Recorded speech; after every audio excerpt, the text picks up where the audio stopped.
Everyone loves a good horror movie, but some stay with us a little longer than others, keeping you up at night, making you scared of your own shadow. If you want to sleep well at night, this is a list you should avoid. These are the top 5 scary horror movies you need to pray before watching part 2. In at number 5 we have The Descent, 2005. First up, we have The Descent, a British film from 2005 about a caving exhibition. We follow a group of 7 women exploring a cave that's never been explored before. The only way out of the cave is through it, so they travel deeper and deeper until they're trapped deep underground. We watch as one by one they meet a horrible fate, some accidental climbing mistakes, others descending into madness. They soon find out they are not alone in the cave and are being pursued by terrifying hordes of crawlers, but what we might today call Wendigo. They are a race of cave-dwelling humanoids who have adapted to near-constant darkness and lost any previous trace of humanity they may have had, becoming monsters in the process. The girls start to turn on each other while they struggle to survive in the darkness. They created 2 different endings for this film after deciding that the British ending was too dark for the US audience. In the US ending, our main character wakes up in the cave and crawls to the surface back to her car.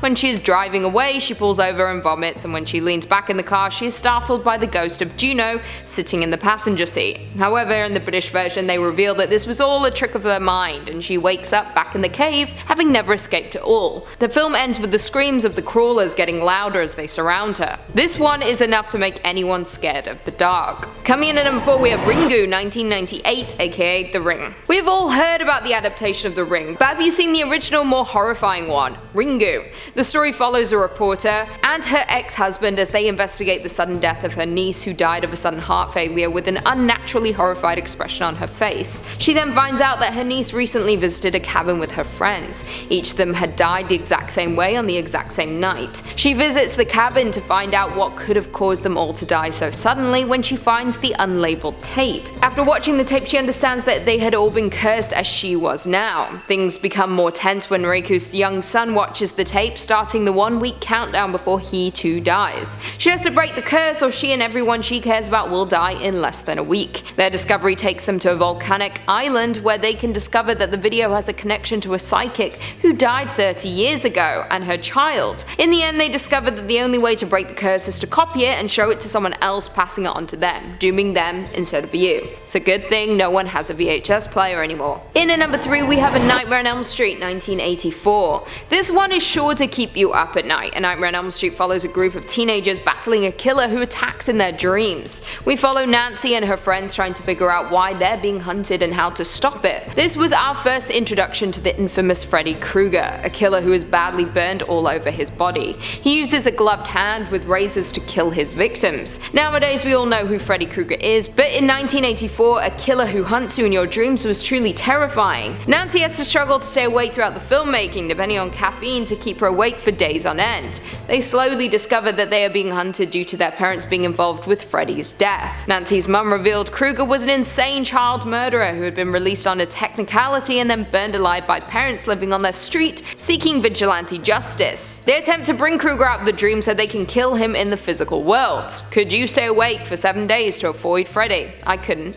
In at number 2 we have Psycho, 1960. This was the original slasher film. When Psycho premiered in 1960, the audiences were screaming in horror. They could not believe their eyes. It took the world by storm and instantly became a classic for horror lovers. Alfred Hitchcock wanted to shock audiences and do something no one else had ever done before. The audience were horrified that Marion Crane, the main character, had been so brutally murdered. Never before had a main character died in a film, and here she was stabbed repeatedly within the first 30 minutes. Hitchcock even received an angry letter from one man claiming his daughter is now refusing to shower thanks to this film. The film continues when Marion's sister starts to wonder where she is. Marion had stolen money from her previous job and was hoping to make a new life when she stumbled into the Bates Motel. Lila hires a private detective to look into the disappearance, but once he goes to the Bates Motel, he too never returns. When Lila and her partner Sam go to visit the house, they see Norman Bates in the window. They go to the police to report all of the mysterious disappearances, where they are told that Norman's mother, has been dead for 10 years. Later it is revealed that Norman Bates had multiple personalities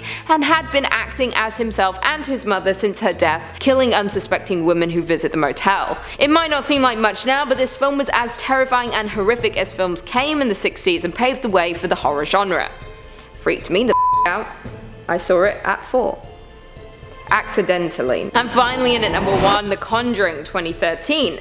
We're all very familiar with the Conjuring franchise, but did you know that the set of each film is thought to be haunted after many spooky happenings on set? The Conjuring series is based on the real experiences of paranormal investigators Ed and Lorraine Warren, so it makes sense that the spirits that the films are about might not be too happy about it. The first film released in 2013 and followed the story of a family who've just moved into a farmhouse when they start to suspect something is not right. They call in Ed and Lorraine to help save them from spirits within the home. The hauntings do not stop when the camera stopped rolling. Some of the cast members began to notice unexplained bruises over their bodies. Similar to this, the lead actress Vera Farmiga woke up one morning and noticed 3 claw-like scratches on her thigh. She said they didn't hurt, but it looked as though someone with long nails had dragged them over her skin. Vera seems to have got the worst of the hauntings and also woke up between 3 to 4 AM when she began filming. She was a little spooked, as the witching hour is something that has been talked about during the film. Was the set haunted by the original ghosts? I guess we'll never know, but probably. Well, there we have it. Do you guys agree with that list? What horror movie scares you the most? Leave us all your thoughts and feelings in the comments down below, and perhaps we can do a part 3. Before I go though, I just want to respond to a few comments from part 1 of this list. Matthew said, please do top 5 movies that need to be remade into horror movies. I will start you off for part 1. Scooby-Doo on Zombie Island. 2. Yu-Gi-Oh! 3. House Bunny. 4. Last Holiday, and 5. James and the Giant Peach. I mean, James and the Giant Peach is already a horror movie. That traumatized me as a kid. Also, House Bunny? Isn't that the movie with Anna Faris? When she's the House Bunny? How, you want that as a horror movie? How would that work? Are we thinking of the same film? That's such a good movie, to be honest. Lynn Durbin said, one of my favorite duos. Great list, great host. Thanks, Top 10. You're very welcome. I think we're a great duo too. Because we're friends. The Bright Side said yes, a Joss and Lucy collab. They are the best duo. Again, these are just hard facts right there. Isa said The Exorcist was more funny than scary. Well, you're on something, because that's not accurate at all. That is just wrong information. Lord Schnitzel said we want more Keegan, and 10 people agreed. 10 people thumbed that up. Wow. You know what, you can have him some days. You get him more than you get me, so calm down. Do you want the channel to just be Keegan? You'll probably say yes. Chris is about to thumbs it up. You can give it a thumbs up if you want, support Keegan. But I swear to God, if there's a comment that's like, we want less Lucy, and everyone's like, thumbs up. Now he's at 11. Remember who's the OG here, okay? I hired Keegan. So John Stiles said I actually prayed before playing this video. I mean, respect. I pray before I look in the mirror at myself because the demon jumps out sometimes. Misty Swain said your voices scare me. Why? Like, what, my voice? Or was it Joss's voice? Or both of us were just scary. Could be. I mean, we are scary people. And on that note, if you haven't already, be sure to give this video a big thumbs up, and until next time, I'll see you later.